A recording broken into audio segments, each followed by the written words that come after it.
अपने पसंदीदा शो के फुल एपिसोड देखने के लिए अभी डाउनलोड करें दंगल प्ले ऐप।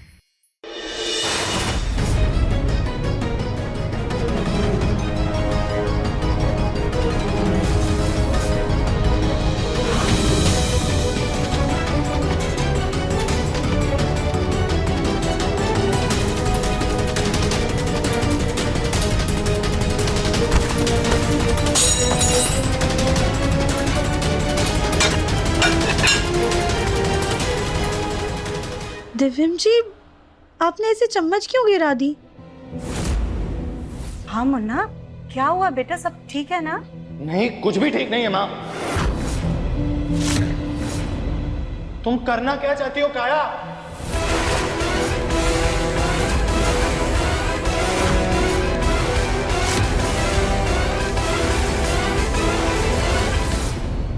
अब क्या कर दिया इस लड़की ने? दिव्यम जी, क्या हो गया है? अब ऐसे क्यों बोल रहे हैं काया को? ये तुम इसी से पूछो।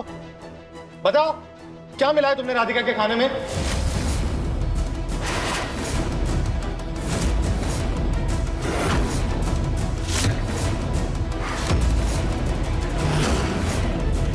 क्या मिला है? मतलब खाना दिया है दिव्यम जी, और क्या? यही तो तुम्हारी दिक्कत है ना राधिका, तुम आसानी से सब पे भरोसा कर लेती हो। कि तुम्हारी बहन ने तुम्हारे खाने में कीड़े मारने वाली दवा मिलाई है।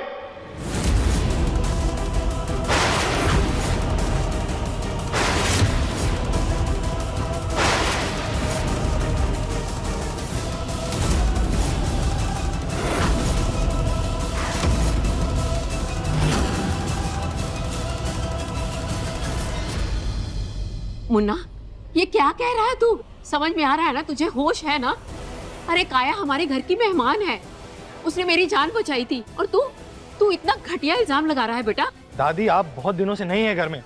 आपकी गैर मौजूदगी में यहाँ पे इतनी सारी घटनाएं घटी हैं। बताओ ना क्या हुआ है? दादी, मैं कह रहा हूँ ना कि काया ने राधिका के खाने में जहर मिलाया था। भरोसा कीजिए मुझ पर, मैंने अपनी आंखों से देखा है।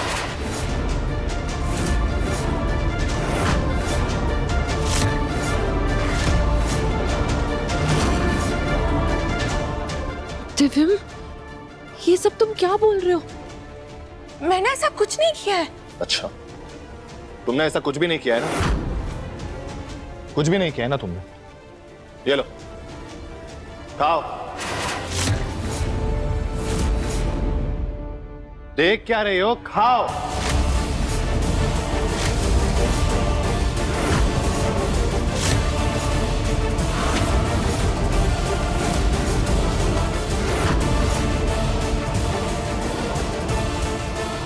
दिव्यम जी, आप हमारी बहन पर बहुत संगीन इल्जाम लगा रहे हैं। अब राधिका, मुझे शौक नहीं है किसी पर संगीन इल्जाम लगाने का, समझी तुम?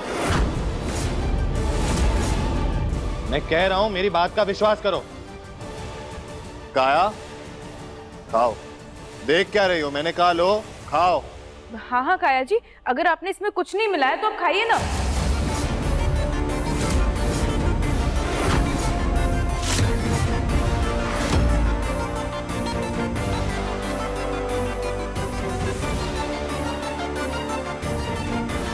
नहीं खाया, तुम्हें ये खाने की कोई जरूरत नहीं है। हमें तुम पर पूरा भरोसा है। पर राधिका, दिव्यम को तो भरोसा नहीं है ना मुझ पे?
लो खा लिया मैंने, कुछ नहीं हुआ मुझे, क्योंकि मैंने इसमें कुछ मिलाया ही नहीं है।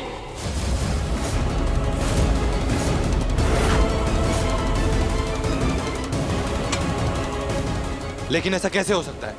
मैंने अपनी आंखों से देखा था कि तुमने कीड़े मारने वाला जहर इस लाल बोल में मिलाया था। हाँ, मैंने वो दवाई मिलाई थी। तो फिर? लेकिन वो दवाई मैं आदू को खाने में क्यों दूंगी? मैंने वो किसी और वजह से मिलाई थी। मैं आप सब लोगों को बताती हूँ, चलिए मेरे साथ।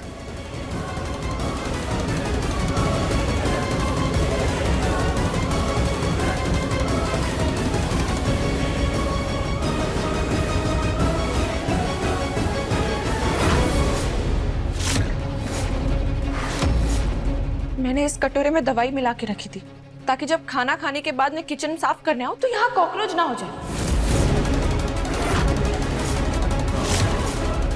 लेकिन दिव्या, मुझे उम्मीद नहीं थी कि तुम मुझ पर इतना बड़ा इल्जाम लगाओगे।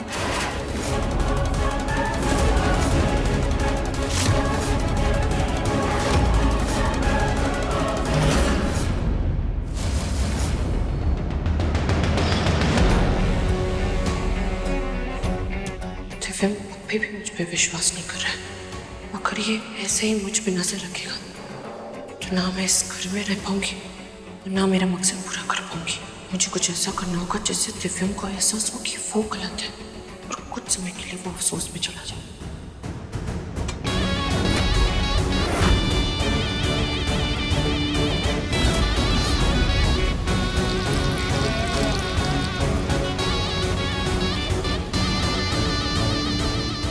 दिव्यम ने मुझे देख लिया है कि मैंने जहर मिला है। अब उसे शक होगा और मुझे उसी शक का फायदा उठा के सबके सामने दिव्यम को गलत साबित करना है।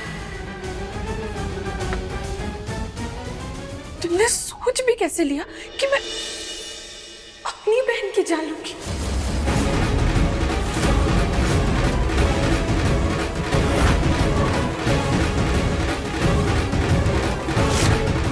बस जैसा मैंने सोचा था वैसा हो गया। अब ये नौटंकी चालू रखनी होगी।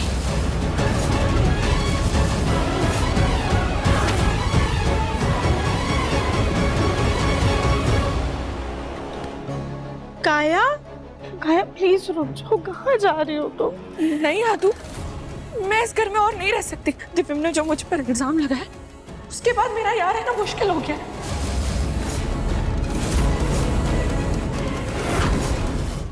मुन्ना, तू कब से आधी अधूरी बातें सुनकर दूसरों पर इल्जाम लगाने लगा है? तुम तो बात की तह तक जाकर फिर किसी नतीजे तक पहुंचते हो, और आज तुमने इतना बड़ा इल्जाम लगा दिया, वो भी घर की मेहमान पर। अब दादी को क्या बताऊं कि काया ने इससे पहले क्या क्या किया है? नहीं दादी, अब दिव्यम को कुछ मत कहिए। गलती मेरी ही है, मेरा ही नसीब खराब है कि मुझसे गलती हो गई। हाँ, तू मुझसे पूछती रहती थी ना, वो चोट कहाँ से आई, मैं किससे डर के भागी थी, और मेरी ऐसी हालत क्यों हुई, और मेरे मम्मी पापा मुझसे नाराज क्यों हुए? हाँ काया, बताओ, हम जानना चाहते हैं ये सब। मेरे साथ जो कुछ भी हुआ उन सब की एक ही वजह है।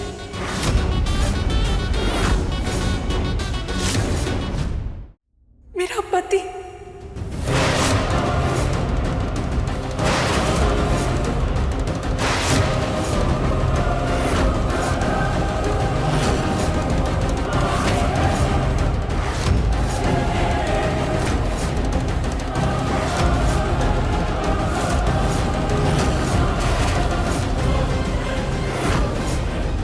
मैंने मम्मी पापा की मर्जी से इस इंसान से शादी कर ली थी। मुझे लगा NRI है, अच्छा लड़का है। मैं गुमराह हो गई।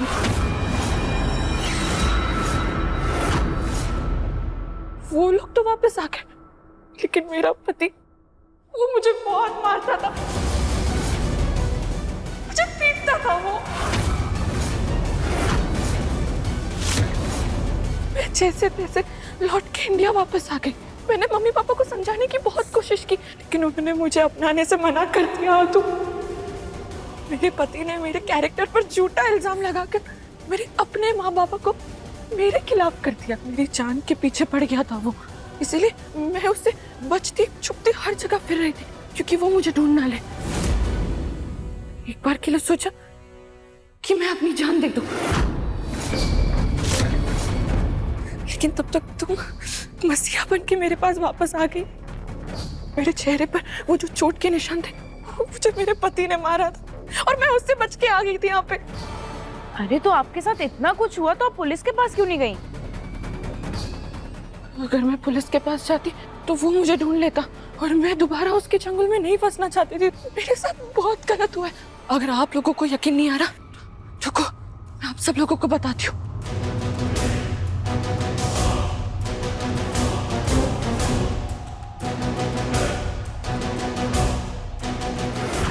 ये देखो, मेरी और उसकी फोटो देखिए।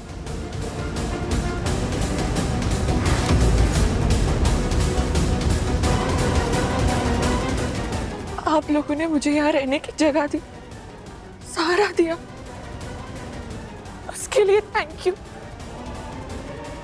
लेकिन अब मुझे यहाँ से चलना होगा।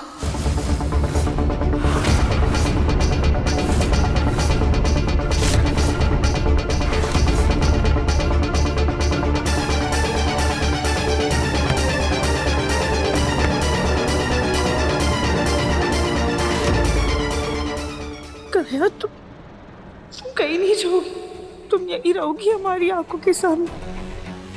किसी को तुम पर भरोसा हो या ना हो, लेकिन हमें तुम पर पूरा विश्वास है।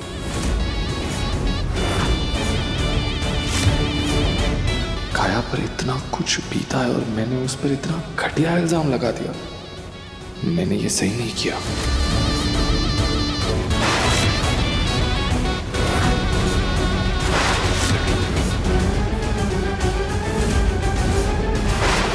तीर सही निशाने पे लगा है।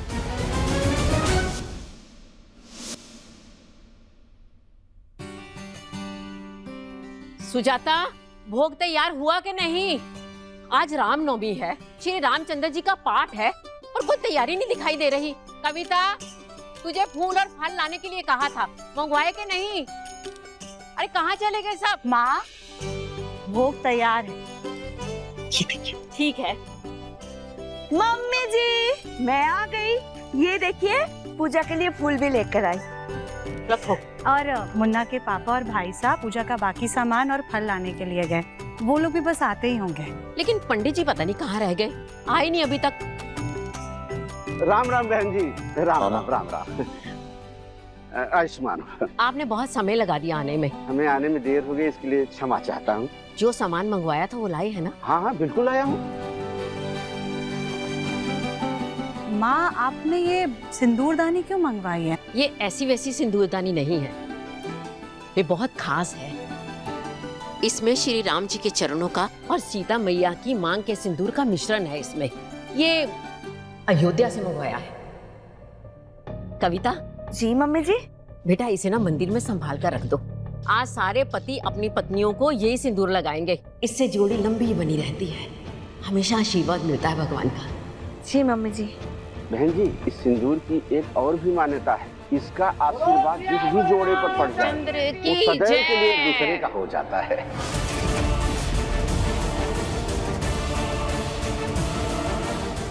ऐसा है तो ये सिंदूर का आशीर्वाद मुझे और दिव्यम को मिलना चाहिए, लेकिन पूजा घर में है, इसका आशीर्वाद पक्का राधिका लेगी। मुझे कैसे भी करके राधिका को वो तिलक लगने से रोकना होगा। पंडित जी आइए, आप हाथ पैर धो लीजिए और पूजा शुरू करते हैं। आइए।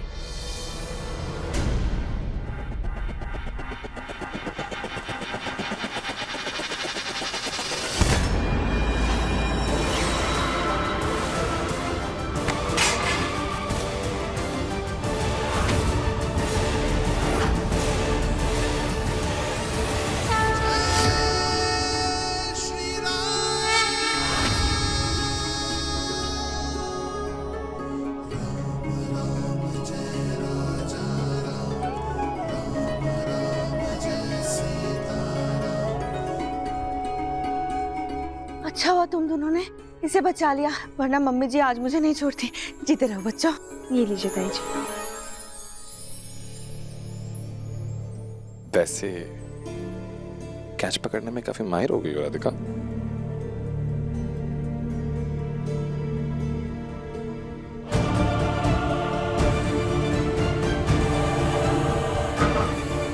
मुंह फुलाए रहना ना तुम, ठीक है? मैं भी मनाने की कोई कोशिश नहीं करने वाला। लगता है इन दोनों के बीच बातचीत बंद है। मुझे इसी बात का फायदा उठाना होगा। मुन्ना, तू कहाँ जा रहा है बेटा? आज तो ऑफिस भी बंद होगा। नहीं माँ, एक्चुअली एक क्लाइंट है, बाहर से आ रहे हैं, तो उनके साथ मीटिंग करना बहुत जरूरी है। और वैसे भी कुछ लोग तो पहले से ही नाराज हैं, क्लाइंट को नाराज नहीं कर सकता मैं। अच्छा ठीक है, जा कर के अपना काम कर। वैसे भी तेरे ऊपर बहुत सारी जिम्मेदारियां हैं, लेकिन हाँ, आरती के वक्त जरूर वापस आ जाना। आ जाना माँ, पक्का। बाय माँ। अच्छा है दिव्यम जा रहा है।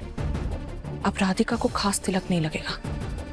बाद में मौका देखकर वो तिलक मैं खुद को लगा लूंगी। लेकिन अगर पूजा खत्म होने से पहले दिव्यम वापस आ गया तो? बोलो सियावर रामचंद्र की जय।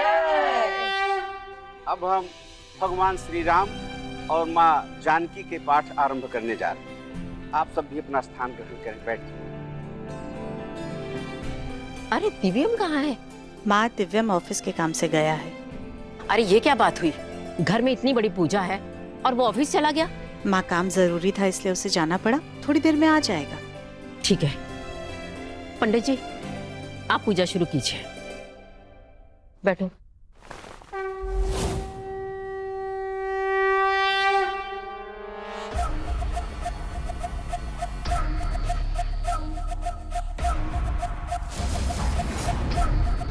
जी मिश्रा जी, नहीं उस बात की तो टेंशन मत लीजिए, कंसाइनमेंट डिलीवर हो जाएगा जी।